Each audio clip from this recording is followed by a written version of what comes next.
anytime a struggling ass R&B group that's struggling to stay together has a better show than these motherfucking bitches that we call Nene, Candy, Sheree, Porsha, and Cynthia, and Kenya, this is a whole nother story because this shit is boring as a motherfucker right now. But I'm gonna try to give y'all a fucking review. Cause even my boy Kevin from the Scorpion Show was talking about how he ain't wanna do no review. But I'm gonna try just for y'all. I done had a long day of work, 12 p.m. to 9.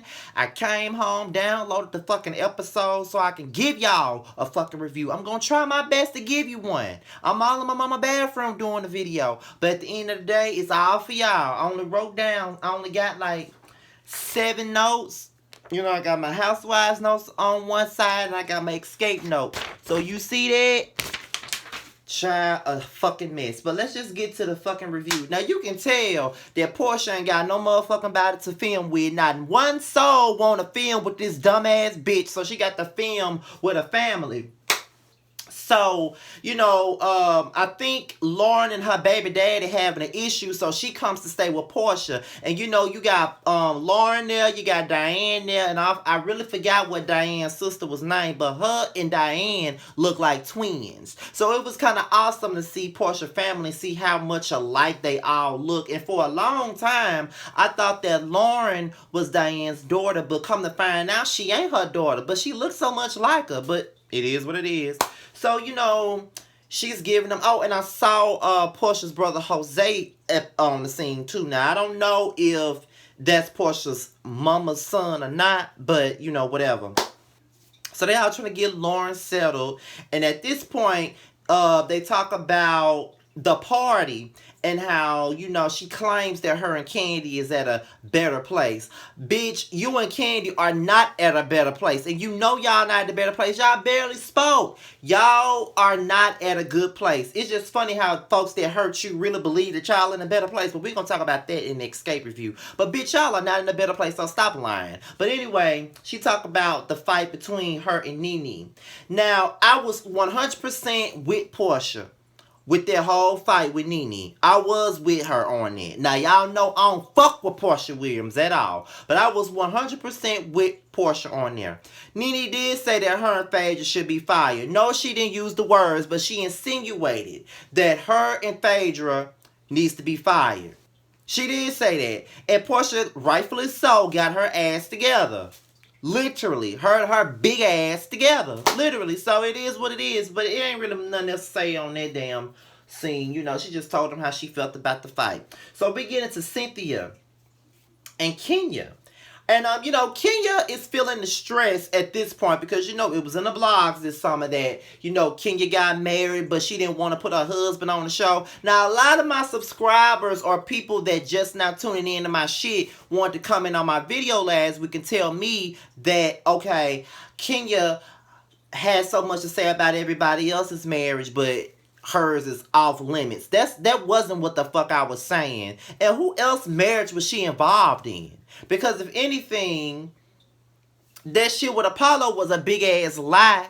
So what you talking about? But I'm not saying that ain't nobody got a right to speak their motherfucking opinion on her marriage. But I'm just trying to figure out why is it that every time Kenya get with a man, it's always insinuated that she bought him. She got a damn insurance claim on him. She renting him. Why she just can't have no man? And why is it anyone's business to figure out whether the marriage is real or not? Because let's just be honest. And I am not no Kenya fan at all. But I'm just going to keep it 100. Ever since she came on the show, her relationships have been the topic of discussion. They have all been questioned. From Walter on down, her relationships has been fucking questioned. And whether I believed the Walter thing or not, they have always questioned her relationship. And this was even before that it came out in the blogs that she supposedly paid Walter to be her man on the Housewives of Atlanta.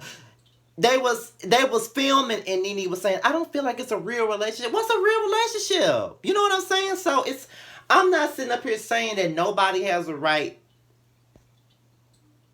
I'm not saying that nobody has a right to speak their mind about her relationship. Because, again, she did speak her mind on everybody else's. That is true.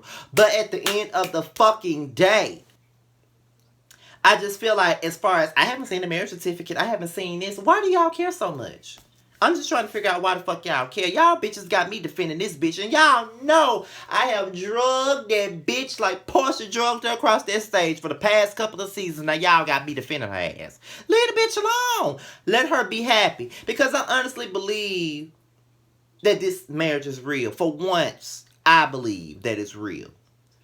And that's why she don't want to put him on the show. And she was crying, and Cynthia even felt like, I see why Kenya is protective of her marriage, and it made me feel like I should have been more protective of my own marriage, and that's just what it is. So I don't really blame Kenya for not wanting to bring the motherfucker on the show, honestly. Yeah, I would have loved to see him. Yeah, it would have been great TV. But all these women, Porsha, Nene, Sheree, all of them, all they're going to do is try to tear her ass down and try to tear her damn marriage down and make it seem like it ain't about shit. That's all they live. They live to tear this bitch down. Real talk. So then, let's get with Sheree, Shamea, and Candy. So everybody was on Twitter talking about Shamea wants the peach really, really bad. What y'all don't know is Shamea was actually offered a peach this particular season. She was supposed to hold a peach this season, but her husband did not want her to be fully involved with the show. He was okay with her being part-time on the show, but he did not want her to be fully involved with the Housewives of Atlanta. So she decided to just remain a friend of the show. So that's why she had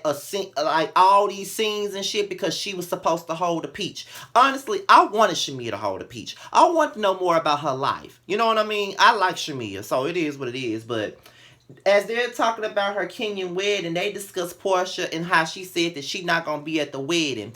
Porsha been a fucked up friend to Shamea from the for the past season or two. She's been a fucked up friend to Shamea. And I'm going to go in on all y'all at the end of this video for how y'all trying to go in on Shamea. But, I'm going to let y'all know that at the end. I think that it's fucked up that Porsha not coming. Real talk. Because if that was my fucking friend and Porsha got the coins to go, if it's a first class flight, bitch, go on coach. Do what you got to do. You know you got the coins to do so. Go to the girl wedding. You know it is what it is. You got the coins. If you need to bring a nurse with your ass, you bring a nurse with her. Because ain't no way I'm going to miss my best friend wedding. Ain't no way. If I'm in it, I'm going to be in it. I'm not going to make up no excuse not to be there. Bottom line. And I get that she got a health situation. But at the end of the day, I feel like she's doing that, using that to not come. Point blank.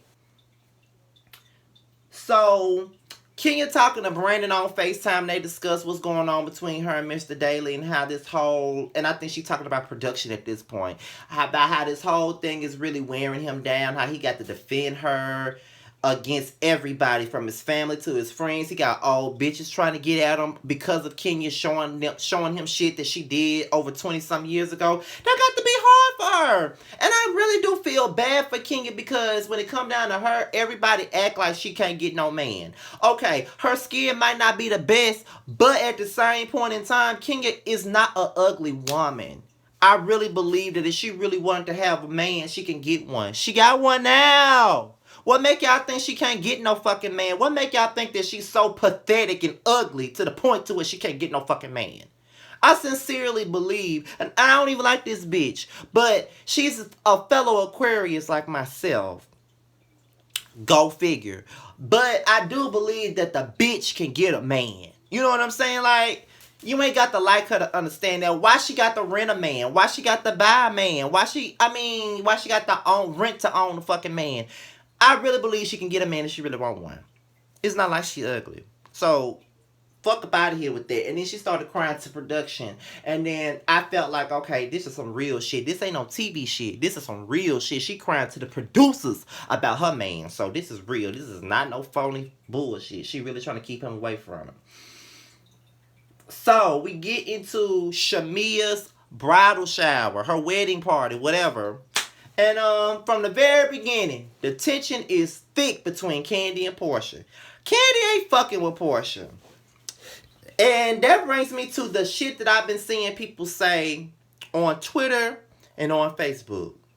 Why do y'all think that Candy needs to sit down and be cordial with this bitch. Anytime somebody sit up and accuse you of trying to drug them and drug it out for a whole year, do you really believe that just because they fucking apologize for it, that they're gonna get over it just that fast? You bitch, you accuse me of being a fucking rapist. You accuse me of trying to fuck you and all of that bullshit. You accuse me of some fuck shit that could have damaged my whole rep. And you expect me to be cordial with you right off the bat? I don't know what world you motherfuckers live in, but y'all really can't see past y'all like or dislike for somebody. Porsha said some foul ass shit. And she's sitting up here playing victim and trying to make it look like Phaedra was the whole brains behind the operation. She was the brain and your ass was Pinky, bitch. That's just what it was. And you just gotta take responsibility for what the fuck you did. It's easy for a bitch that did something to somebody to keep it moving like they ain't did shit. You know what I'm saying? So, yeah, it's gonna make Candy look like she bitter because she's still harboring this shit. But at the end of the day, it happened to her. And it happened to y'all. So, I don't understand why y'all feel like y'all don't understand it. Okay, whatever. So now Shamea is sitting over there. They play the games and all of that. And she confronts Porsha about not coming to the wedding. So now Porsha's saying she don't want to come to the wedding because she can't do it in coach. Then she says it's a health problem and all of that stuff. Honestly, Porsha is a fucked up ass friend, and that's just my honest opinion. So this just brings me to what I mentioned at the beginning when I first started talking about Shamea. Okay, I've seen several people sit up here and say, I feel like Shamea chose Candy. I feel like Shamea playing both sides. What the fuck was Porsha doing last season? Let's just be real, because if she wanted to choose Candy, she got every right to do so. Let's just be 100. Y'all seem to forget that just last season, Porsha turned around and gave Shamea her motherfucking ass to kiss for Phaedra. Let's not forget that, okay? When Shamea been her friend since they were kids.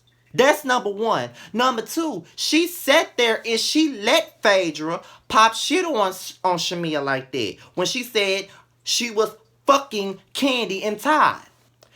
She made it clear where her loyalty lied, and her loyalty did not lie with Shamea. It lied with that fucking frog mouth ass bitch Phaedra. So y'all want to be mad at Shamea about her friendship with Candy? Okay, she been friends with Candy though, and of course she met Shamea through Porsha. She did. But y'all act like people don't meet friends through other friends and get close to other friends through another friend. Because I've met people. I have a friend named Henry. There's this guy named Justin. I never knew Justin until Henry introduced us, and we became fast friends because of Henry. There's nothing wrong with that. What are you saying? Like, Carlos is my best friend. I met his cousin, Davaris. And Davaris is not my best friend. So what are you saying? Candy and Shamea can be friends if they want to. What are you saying? Because Porsha got an issue with Candy that she started and created on her fucking own, that means Shamea can't be cool with her? Bitch, please. Y'all got me fucked up. It was okay for Porsha to sit up there and betray Shamea for her friendship with Phaedra, but y'all mad at Shamea because she got something to say. Shamea ain't playing both sides. At the end of the day, whether Porsha apologized or not, Porsha was still fucked up and she was wrong, and it happened on TV. That's a different situation. When your friend disses you in fucking public, it's hard to get over. Trust me, I know all about it. I know all about that. Very well. So fuck that. And Porsha talking about she ain't trying to hear her. It's easy for you to not want to hear her, bitch, because you're not the one that got betrayed, bitch. Shamea did. You betrayed Shamea for Phaedra. And look at where you are now. Don't nobody want to fuck with you. You steady playing the motherfucking victim, bitch. Steady playing the victim. But that's my review on the Housewives of Atlanta. Next video y'all finna see is Escape still kicking it, and I'll be back sitting on this damn laundry basket in my mama bathroom. I kind of like doing videos here. I might come back and do a video over here. Who knows? All my social media is at the bottom, and I'll see y'all for that review. I'm out of here, y'all. Peace.